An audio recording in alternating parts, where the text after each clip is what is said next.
Hello Chucky fans, class is back in session because we have another episode of the Chucky TV Series Season 2 to talk about. And with episode 2 appropriately named The Sinners Are Much More Fun. Yeah, they are. You know my duty here as your Chucky boy is to break down the episode, point out little Easter eggs you might have missed, give you my reaction, essentially my spoiler review of the episode, but it's also about you guys giving me your opinions down below about what you thought of this latest episode of Season 2. I saw some people were kind of mixed on the first episode. I thought it was a decent start for the season, but some people were really unhappy. Hopefully this episode turned it around for you, because I thought it was another good episode. So I really am going to be curious to what you guys are thinking and theorizing, because there's a lot that happened in this episode that makes us wonder what's going on. And just real quick before we get into it, I just want to say, oh my god guys, I wish sometimes I could be like Chucky and multiply myself to do different jobs. Because today I had to go watch a screening of Halloween Ends, and boy, I got thoughts on that movie. You're going to want to stay tuned for my review, posted very soon. But it was happening in the middle of episode 2 of Chucky, so I had to watch it later on. Now I got to do my breakdown, and as soon as I'm done with this,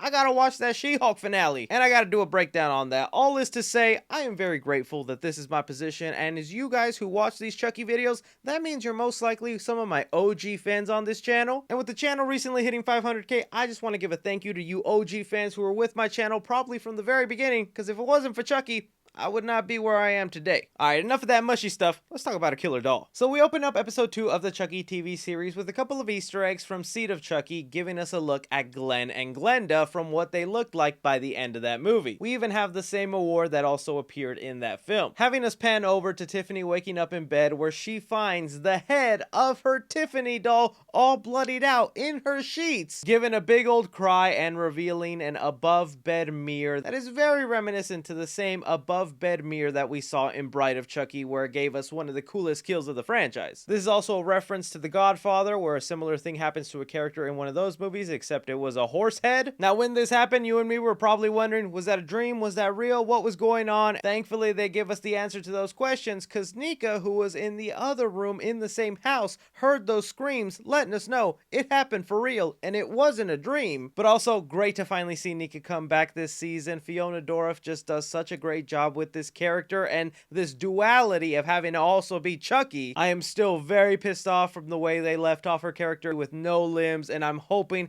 this season she gets some sort of redemption, and they got some cool ideas they're playing with that we'll get into this episode. But they bring back something that was established in the first season, that because both Nika and Chucky reside in the same body, the only way for Tiffany to talk to Chucky is to expose Nika to some blood, triggering a swap. I like this effect that they've added in with some red light.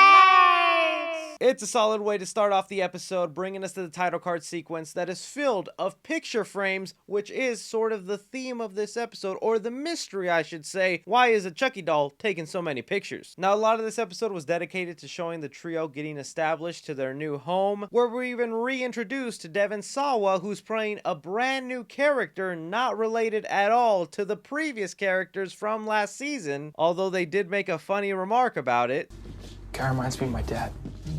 Now, that wasn't the only character they introduced us to. They brought in someone else named Nadine, who will become the roommate of Lexi for the remainder of this season. And already, we got to start our speculating, because they started off giving us some really interesting vibes about Nadine. At first, she's very mysterious about exactly why she was put into this school, because most of the people in here are troubled youth. Just like the childhood bully with one testicle was once a very demented person, seems to maybe have turned his life around. We'll see. I liked how part of this episode they kept Nadine a mystery to why she was in there, making us all wonder, okay, she got another motive in here. She's got red hair. People with red hair in the Chucky universe, you just can't trust them. But they didn't drag that on. They revealed very quickly that she just had a problem stealing, and for a second I thought maybe she was going to be another red herring like in last season The Teacher, because we never really found out what happened to Mrs. Fairchild. I guess they just decided to take the show a different way. But in the same way they were making her seem a little suspicious, they might be doing that to Nadine, but hopefully not, because I did like how in this episode they revealed Chucky to Nadine, so we don't have to go through that whole process of are they telling the truth, are they not. Now she can kind of essentially be one of the new crew members. But once everybody's settled in, we see that a Chucky doll has arrived to the school, and Chucky's gonna do what he does best and start terrorizing some people, starting with this nun. Boom! Now, this particular kill of Chucky being able to kill somebody by triggering a heart attack is very reminiscent to Child's Play 3, where Chucky did the exact same thing and the headmaster of that school had a heart attack and died. Now, this is exactly what I was talking about last episode with some of my gripes about the Chucky TV series. Even though I am a big fan, I'm liking it, I still got my criticisms. And it's just, again, the lighting, the framing, the way they present Chucky just really isn't as unique or as terrifying as it used to be. Just like, look at these scenes side by side, since it's a perfect comparison.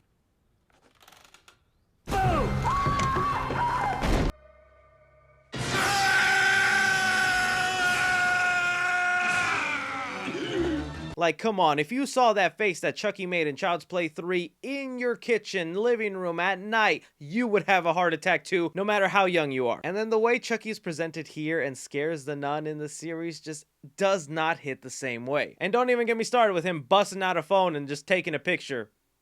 What we doing here? I do like the moment though where Chucky teases the trio, letting him know it was his handiwork. Now, while all this is going on in the school, we cut back to Tiffany and Nika, who are just roughing it around in her home. Fun fact, apparently this home is also the same home that was used in The Boys Season 3, specifically the episode Hero-gasm that was about all the superheroes having an orgy. And now the new guest is Jennifer Tilly and Nika? Oh, fun things go down in this house, and I'd like to be invited. I did get kind of a laugh though when Tiffany is watching Jennifer Tilly, the body she is inhabiting of the actress, watching one of her movies, Liar Liar, which is one of my favorite comedies of all time. It's kind of cool that they're just expanding further on this world and just making it clear to audiences how Tiffany has her body and who it actually belongs to, Jennifer Tilly. It's even kind of funny to me that they mentioned that Tiffany has blown through all the money Jennifer Tilly has and she needs to start taking acting jobs soon. Who knows if maybe that's a hint to another season where they do something with that. Can you imagine Tiffany as Jennifer Tilly going to Hollywood to make another Chucky movie and then Chucky dolls follow? That would be meta on top of meta. But something interesting does happen while they're watching this movie. A detective shows up to Tiffany's house and says, "Yo, you were the last person to be around Nika Pierce.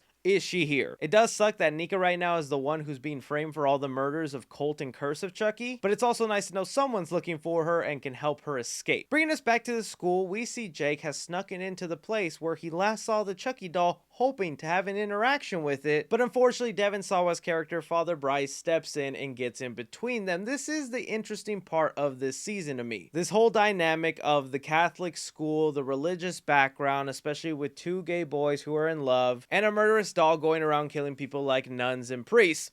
Guess which one people are more mad about? The world we live today, man. But I am someone who was raised and grew up Catholic, and there's so many parts about this show that just have me triggered, that make me go, oh, do not remind me of all this stuff. All respect, though, in the world for someone who follows that or any other religion, but it is kind of hitting me on a personal level, some of this stuff, so it's really working for me, this religious aspect. But at this point in the episode, we were like 10-15 minutes in, and although I'm very much enjoying my time, I was like, what's going on here? Is there really going to be such a slow burn? Are they not going to reveal too much towards the end? But thank freaking goodness the writers and the creative team of the Chucky TV series remind me why I like this show, because they started bringing things out that got me excited. For one, when Devon and Jake finally go after this Chucky doll that's been running around taking photos, I like how they were able to deduce this Chucky doll is doing something, and it's not trying to kill us, but it is trying to take photos. For what reason? That mystery alone, super intriguing. We know last season they built up to this whole ritual where Chucky was trying to get some virgin soul to commit a murder, and then that is what gave him the power to be able to command so many different dolls. I don't know if this Chucky doll taking photos is part of a ritual, but it is definitely the first step in something Chucky is planning. Because the other refreshing thing they revealed here is that Nika and Chucky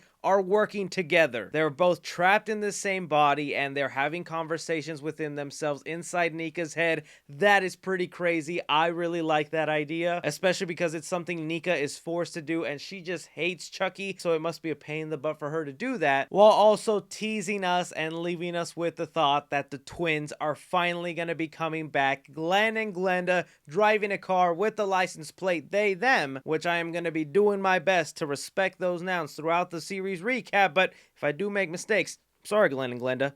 Don't send your parents after me. To me, it definitely seems like Chucky has some other ritual or some sort of plan in his sleeve, because he has so many opportunities to get rid of the main trio of Tiffany, of Nika, but he hasn't pulled the trigger on that yet, so I can only imagine what he has in store. And he's also mentioned multiple times last season that he's not a monster, Jake, and where he says he's very supportive of the lifestyle of his twins. And now that they're coming into the picture, I really want to see Glenn and Glenda interact with Chucky and how he's gonna react to them. So yeah, count me intrigued. I want to know more. Hopefully they can keep this steady pace of revealing things, keeping the mystery alive, because that's what I'm loving so far. I want to know from you, Chucky fans, what did you think of episode 2? What are your speculation? What are your theories? Don't be forgetting to check out all the other videos I have planned. My review for Halloween Ends, She-Hulk finale if you're into that, and I'm still working on the 500k special. It's been hectic, so I had to push the video back a little bit. But anything and everything, be sure and like, subscribe, follow me on Twitter at 3C Films or on TikTok at 3C Films. But as always, I'm Chris. Take care.